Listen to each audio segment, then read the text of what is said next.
Hey folks, Lindsay Huddleston back in the building. Another SPS Mental Health Moment. I'm very fortunate to be joined by, no, it's not a glamour girl, it's not a model dude. This is Miss RanDee Camille Henry. How are you today? I'm great. How are you? Good, good. Thank you for being available to come and share during these SPS Mental Health Moments. I'm reaching out to a lot of athletes, coaches, of the like. But I also wanted to talk about, not just the mental health part, but also the physical health part. And I know that you've been really working hard on keeping your body fit. You have some amazing before and after pictures. And you actually have a program that you have going on right now called 22 Days that we'll definitely talk about. That could be a resource to a lot of people. But why don't you just give some background, let people know who you are, where you've been. I know we don't have enough time to talk about all the places you've been, but just what you have going on and what resource you can be to some of our viewers. Quick background. So from Detroit, born and raised, right? Went to high school in Detroit. Actually started playing sports when I was about 10 years old. And it kind of just was a fell in my lap type thing because my dad was coaching and he played and all those other things. And it was like, your dad, RanDee Henry, shout out to Big Ran. Yeah, Big RanDee. So he had, finished college. He had got drafted by the Pistons, didn't make it, was in love with my mom. So stayed here, got married and, started his family. And he started at the TV station when I was born. But at the same time, he was always still coaching. He was doing Isaiah Thomas camp, Allen Houston camp. He had all those connections and was still doing everything. So at some point, when I was about 10 years old, I said, oh, okay, well, I'll play too then. Why not? Sure. And it was in the mix of the PAL days, the Detroit Police Athletic League, when it was 1300 Bobian downtown. Yep. And essentially that's when I started playing basketball. And then once I started, I just never stopped. It was just like love after that. And high school basketball, actually recruited out of high school, went to University of Detroit Mercy, played there for 2 years, decided I wanted to transfer, left there, went out to UNLV. Some people don't always know, but University of Nevada, Las Vegas. Went out there to the Running Rebels. Had a great career at both schools, actually. Like nothing I can complain about, but transferring to Vegas was probably one of the best life decisions I could have ever made. Just great experience and being on the West Coast, and was able and fortunate to get some accolades and be recognized out there in Vegas. And when I left Vegas, next thing is I want to be a pro, right? Just like anybody else. And I had a few shots at the WNBA, kept getting to camp, was getting cut like right at that there, right when season would start, but I was still playing overseas. And so about after the 4th year of me getting cut from the last team with the WNBA, I was just like, forget it. So I just stuck to my overseas career. I was fortunate enough to make a good amount of money where I just spent my summers relaxing and hanging out. That's one of the things some people don't think about with those women, the stress that they are playing year round. There is no break. Sure. There's no time off. So I just went ahead and took that time off in the summer and then went from there. And then when I decided to stop playing, it was, what's life gonna be like now, right? I've been basketball focused. That's been my thing. And currently I work for a major insurance company. I'm also a high school and college basketball official. And so that's kind of my— no crap off of nobody. I take no crap whatsoever. Everybody know me. Like, if you know me outside of basketball, so she's so cool and she fun. Yeah. And as soon as I get on that court, it's like, not today. Right. Not today. But I had to learn to be that way, because you start getting into those areas where people were starting to know me as a player, or we all played together. You wouldn't want that as a player. And come on, RanDee, that's not fair. And people would challenge you and cuss you out. And so I was just like, okay, so the same aggressiveness you got as a player, that's what you're going to have to get as an official, or you're going to run over me. And that's what we're not going to do. So to that point, really quickly, I've seen you on many occasions, but you maintain order. It's for the benefit of the players. And whether some of the young men in particular have not evolved enough to understand that you as a woman should be no different in how you officiate, you quickly get them on point where it shuts it down and it leaves all the extra out. So I think what you bring to the game is really beneficial, and I've seen it with my own eyes. Thank you. And that's the part that I love. I pride myself on being a player official because I was a player. So I know what it's like. And the last thing you want is for a referee to step in and take the game away from you, right? So mad at your coach, they throwing them out. So mad because you showed a little emotion, instantly you getting put out the game or you getting text. So I try to talk to the players like, hey, this is not what we doing today, Well, I don't think it's so much that. I think it's when you blaze them and be like, well, look, your game ain't that good anyway. You come for them, they be like, oh, I don't want the problem. They're like, okay, I'm good. That's especially when I do rec league. Any men's rec league basketball, I get them to get like, you can't even play. Right. So this is what we not doing today. And you got the resume to say that too. Yeah, and then I could back it up, and I don't play like I used to, obviously, but sometimes I shoot around with the guys in the gym and stuff like that, and they're like, oh, you can play for real. I'm like, yeah, y'all thought I just woke up and decided to referee. No, I'm a better career than you. Right. Right. I'm a real athlete, so let's be clear on that. So, but I love it. I really love it. I didn't have a whole lot in interest in wanting to coach, and I really got in officiating just because a referee in one of my college games, towards the end of my senior year, she just said, I think you would be a good referee. I'm like, I don't even know what you guys do. And she goes, I can just see it in you, and you should just talk to some officials back from home and see what they say. And that's just really how it started from there. And to this day, I wish I knew her name and who she was, because I would definitely reach out. I know I would definitely reach out, but it was just a timeout. I was going to take the ball out. She was just like, you should think about refereeing. I'm like, oh, okay. How life goes, RanDee, there's probably a chance that somewhere along the line, she's going to see you in the stripes, and she's going to know whether you're able to talk to her or not. So I'm sure that message will make it. Yeah, I'm hoping that it does, because she definitely was the one that was just like, hey, I see this in you, so just go make it happen. Right. It's great hearing that, and we're definitely going to talk about the other things you have going on, but I just want to make a note, definitely as a parent and having a daughter, seeing you as a woman, particularly a woman of color, to be able to embrace your journey from being an athlete and going through the same things everyone goes through, life not going the way you expect. I'm talking about 4 NBA tryouts, the WNBA tryouts, and being on the cusp, but still being able to embrace your next move, and you just really present as if someone that really has it together, and to be out there on that court every day as a official, being in control, I think is a great testament for other young ladies and just young men for that part. So I just want to commend you for how, I guess they say like a duck, smooth on top, but can be kicking hard under the water. I don't know how hard you kick. It's off at the bottom. But you smooth up top. You're real smooth. So tell me about this 22-day plan you have and how it can be a resource to people and what you have going on with that.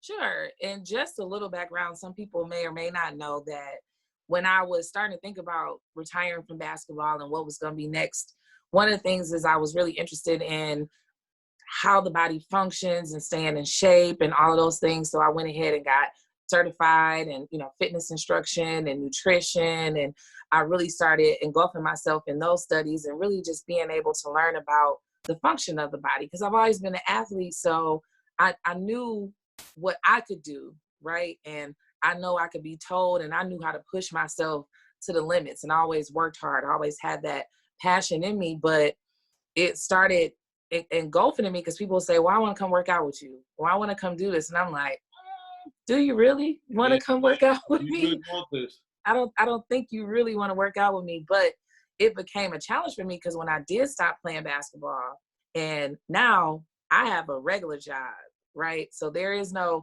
training for 2 to 4 hours a day. There isn't, breaking this up. And now I have a whole lot of time to plan my meals and eat the way I want to eat and all this other thing. Because now I got to go to work 40 hours a day. Right. And you don't have teammates that you would train with or being around people who are on the same thing constantly, meal access and all that kind of stuff too. Exactly. And then you appreciate after you don't have it. You appreciate it then. I feel like a lot of athletes appreciate what you're getting at that time, but the appreciation level rises times 20 when it's taken away from the free meals to a free massage therapist to a trainer looking at you. Oh, wow. Like, I would give anything to be able to walk on a college campus right now. Like, can I just get a trainer to look at my body, get me together right now? Sure, come on in here. They get the rubber. Yeah, like, come on in. I'm like, I feel like they should give us some type of NCAA card. I could just go walk on a college campus. Like, what time can I come see? Exactly. But with all that being said, that's when I started teaching fitness classes and working with people who were not athletes. Of course, I had athletes that I would work with, and a lot of people were coming to me about working with their daughter and, physique and stuff like that. But then I started focusing on working with people who were not athletes, and then trying to train my brain that if I can't physically show you how to do an exercise, how can I explain it to you where you still are using the proper technique, you're doing what you're supposed to, without me actually showing you how to do it. And I started a business where I was teaching fitness classes. I had nutrition classes. I actually worked with veterans who used to be retired. Not retired, excuse me, they used to be homeless. And then they found housing for them. And then my program was to get them healthier and work through how they can navigate through their medication and get more active. And also did that with mental health patients. So I had like this broad spectrum of working with different types of people because I felt like I knew and understood the athlete. But the challenge in me was, how do you know and understand the person that isn't just like you, right? That can push like you and do what you want to do. And with all that being said and done, then I started facing my own challenges of, I'm gaining weight, I'm losing weight, I'm focusing on other people, I don't have time for this, I'm making excuses. Now I'm starting to sound like the people I'm working with, like, oh, I'm not working today. And I went to go ref, and like all of these things happen. And the last couple of years, I, was just faced with some personal challenges, and some things were going on personally in my life. And before I knew it, I stepped on the scale. I was the biggest I ever been in my life. And I could have passed out where I stood because I looked down. And I mean, I'm tall, I'm 6 feet, so I could carry some weight, but I was 240 pounds, which I had never seen 240. I don't even know what like 200 was like. You had to take a double take, a triple take at the scale? Yes, and I'm talking to my friends like nobody was gonna tell me I was this big. Nobody. Y'all just I'm out big, here. Not big. And a lot of the focus came when I really started to pay attention was because I was just getting hurt all the time. And I was never hurt as an athlete when I was taking a lot of hits and I'm running through people and all this stuff. And now you telling me I'm going to get injured and I'm just running like this up and down the court. No, that, I'm just refereeing now. And ultimately it was all tied into my weight, what I was eating, and whether I was moving or not. And ultimately, when I sat down and I said, okay, you're done with this. Like, now it's time to commit to what was going to be the case. You know what to do, but you're just not doing it. And I remember I was refereeing a men's league, and there's a guy who plays in the league. I don't know if you heard of LJ Harrison. He trains the boxer Tony Harrison. Yep. You saw something on him. Yep. So he was at the league, and we had just started following each other on Instagram. I'm like, oh, you train people? And he goes, yeah. He said, well, you want to work out? I said, yep.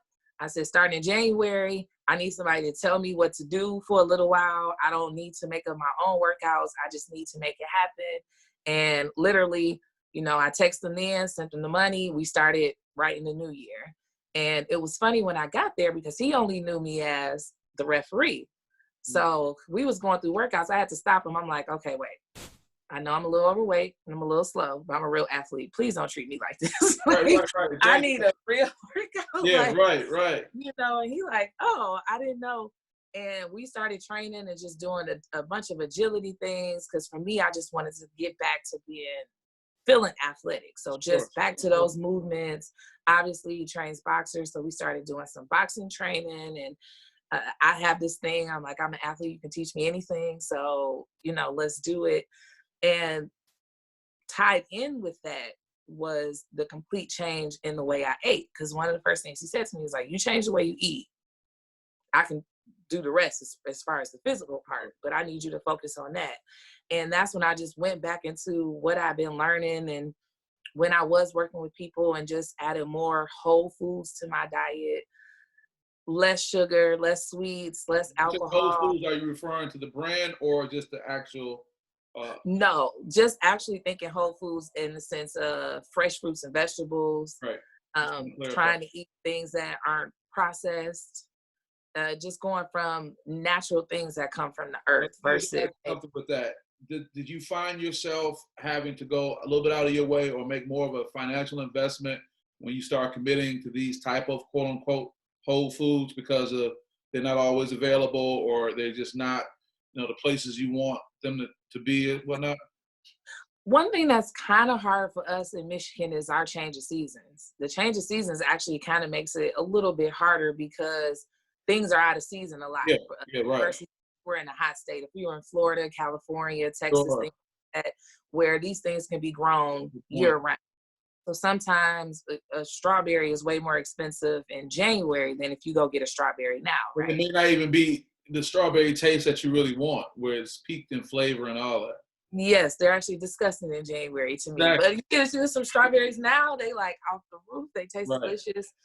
Right. But some of the things that I teach is really knowing where to go. So for this area, and I don't know where everybody is, but if you can find a Randazzle. What area are you referring to? You in Metro Detroit, right?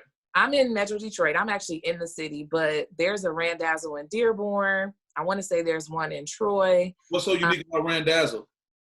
Huh? What's so unique about Randazzle? So Randazzle only sells fruits and vegetables. Now you can find like nuts and ginger. Sometimes you find like some oils and stuff like that, but their specialty is fruits and vegetables. I didn't know that. The same amount of fruits and vegetables that you would buy in Randazzle. So let's say you buy 2 bags of apples, some celery, some cucumbers, some oranges. Mm-hmm. You would spend maybe $20 at Randazzle. That same amount of fruit in Myers, you might spend $40, $50. Okay, stop right there. Great. Because I think a common misconception is, that place is probably expensive because it's boutique in the sense that it's separate just from that. But you're saying they're a wholesaler and that price is undercut dramatically, so you're better off going there as opposed to just thinking you can get it at your local supermarket. Correct. Okay, all right. Correct. So those are some of the things that I try to teach to say, well, here's the options. How can you preserve your fruit? How can we make a certain meal that this meal may last you 2 or 3 days and it still stay fresh and you don't have to go to the store every 2 or 3 days, stuff like that.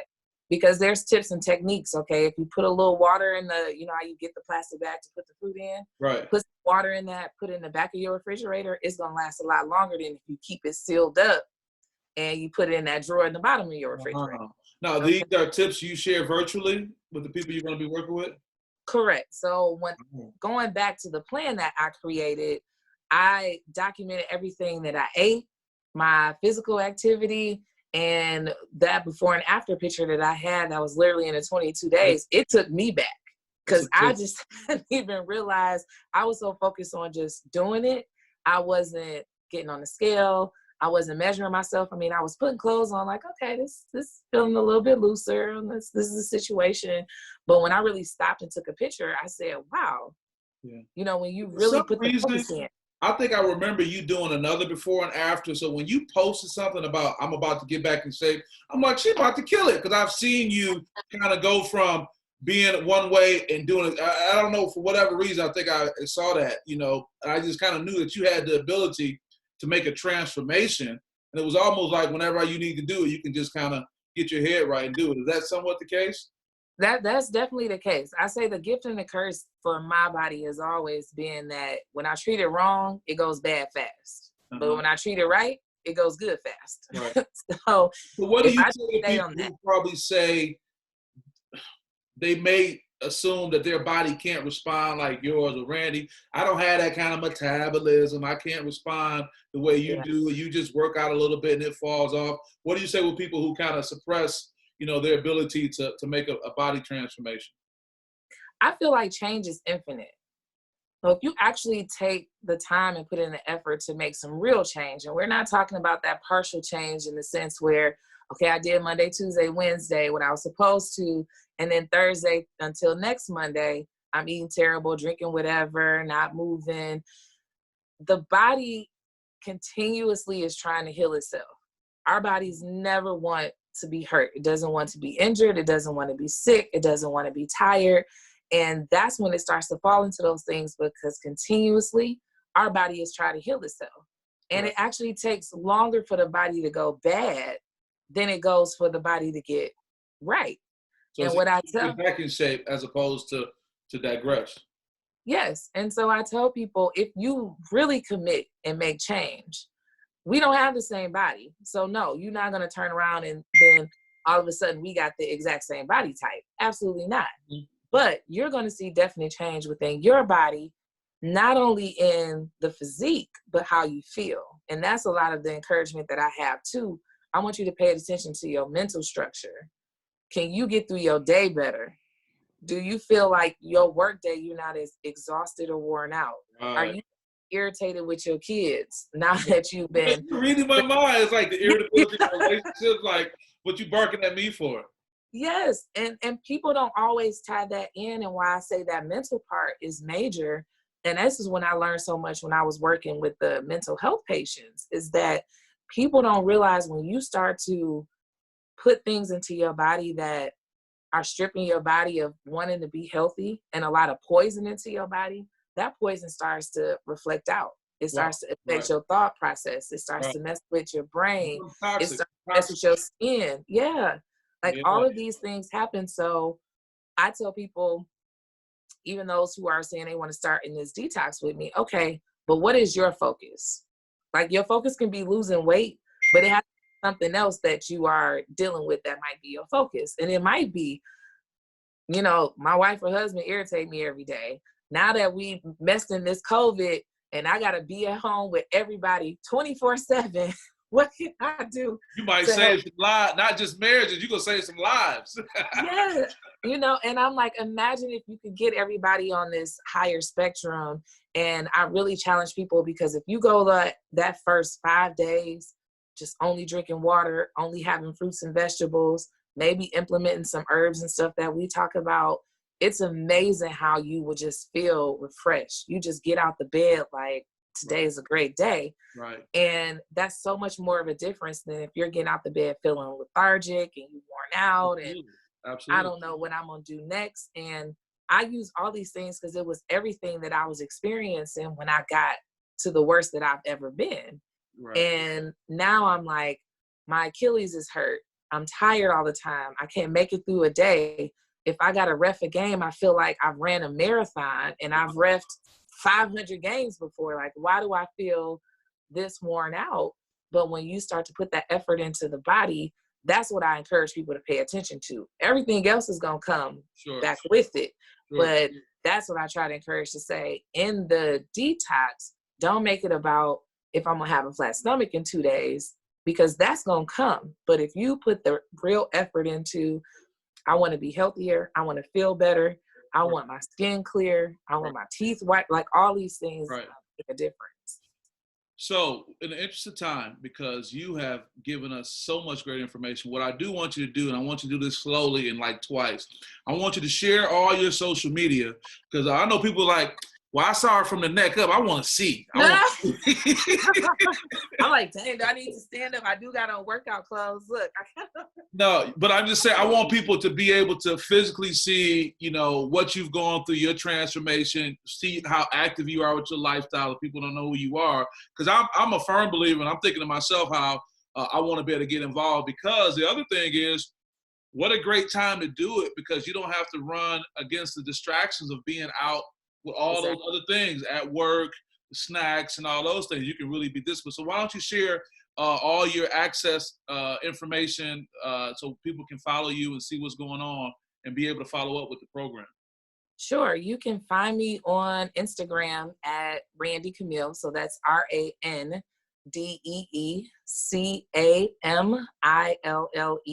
That's also my Facebook if you want to look for me there. It's my Twitter.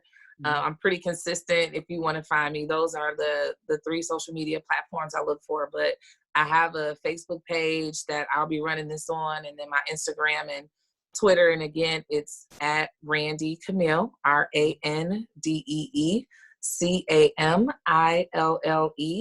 And this 22-day detox is only $22.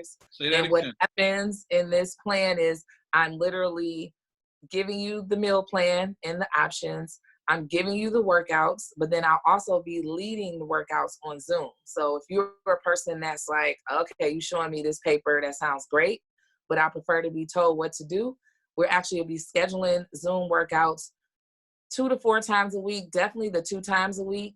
And there's other days it's going to be just cardio days that you can kind of go knock it out yourself. But then I'll be offering, if it's nice and you want to meet me at the track and we go get it in, we can go work out together. Because I just really wanted to be about, with all that's been happening with this pandemic and people having to be in the house, and some people are just really losing the health part. And that's really what's going to help to keep you away from it, to fight the virus, is building your immune system, building up that cardio strength and everything like that, because all of our organs are muscles. And if we're not working those muscles, then it's just like working out, right? If I'm not getting my heart rate up and getting it pumping sometime, if I'm not ingesting that air in my lungs and everything, it can start to fail me. So I didn't want to charge no crazy amount and nothing ridiculous, but I'll be posting on my social medias. What's your PayPal? The whole 20 days. What's your Cash App?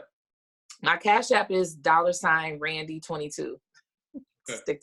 So my first name and 22. So you can go ahead and send it there as well. And then I'll shoot out that introductory email. And by the end of the week, I'll have the whole plan and where you need to grocery shop. And I also talk about juicing.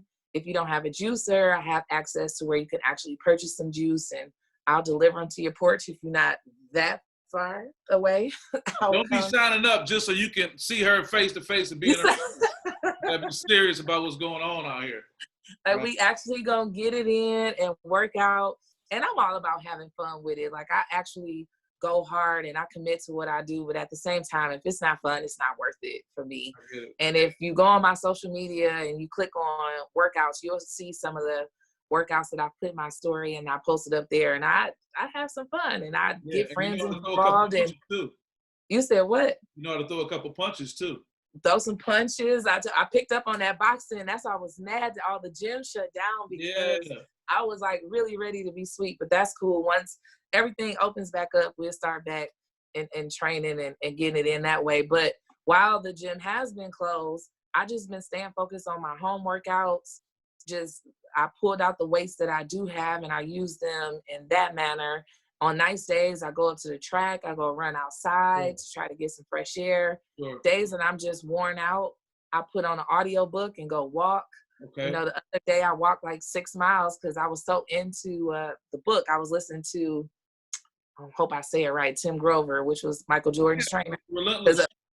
Relentless. Somebody, yes, a friend of mine, he put me up on Relentless, and I didn't know about it.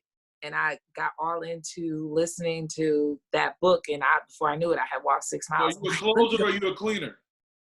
Cleaner. Yeah, all right, good. Okay. Definitely a cleaner. And I think I was finding myself going into closer outside of being an athlete. And I was like, okay, it gave me a little bit more push to go back into that cleaner stage and really push and put that fire back in me. Right. I really, what they talking about? Right. I'm like, what? But if you go listen to the book, it's a great book, or read the book. I just listen because I can kill 2 birds with 1 stone. But good. Well, RanDee, I can't tell you how much I appreciate you coming on and sharing. I'm sure this is going to definitely enlighten someone's life. It's going to impact me. I'm trying to figure out how I'm going to work this in and just be able to put away some things that my taste buds are so locked into. And I get rid of that taste, I can really get on with it. So maybe I just gorge for a minute before I get ready. Gotta push through. I be telling people, if you can take a shot of tequila, you can take a shot of ginger. It is not gonna kill you. I've had tequila and ginger. It's not that. I love tequila and ginger. I'm gonna want a lemon cookie afterward. That's the whole thing. That's gonna be the issue. Right? I'm working on it. Well, look, I appreciate you so much. I'm gonna go ahead and get this up and post it. You're a great resource. And again, just thank you for all you're doing, and I'll make sure the word gets out, and I know you're going to help some people. Yes, well, thank you for having me. Keep up the good work. I know your sports reporting got shut down quick with everything that happened, Yeah. but I'm definitely following, and I've been keeping up and watching all the people that you have been posting, and it's great that you give us all the opportunity on the platform. So I appreciate you thinking about me, and we can make it happen. Well, I'm glad. Well, I appreciate you, and then we'll definitely talk soon. Good luck with everything. Thank you. All right. Bye-bye. Bye.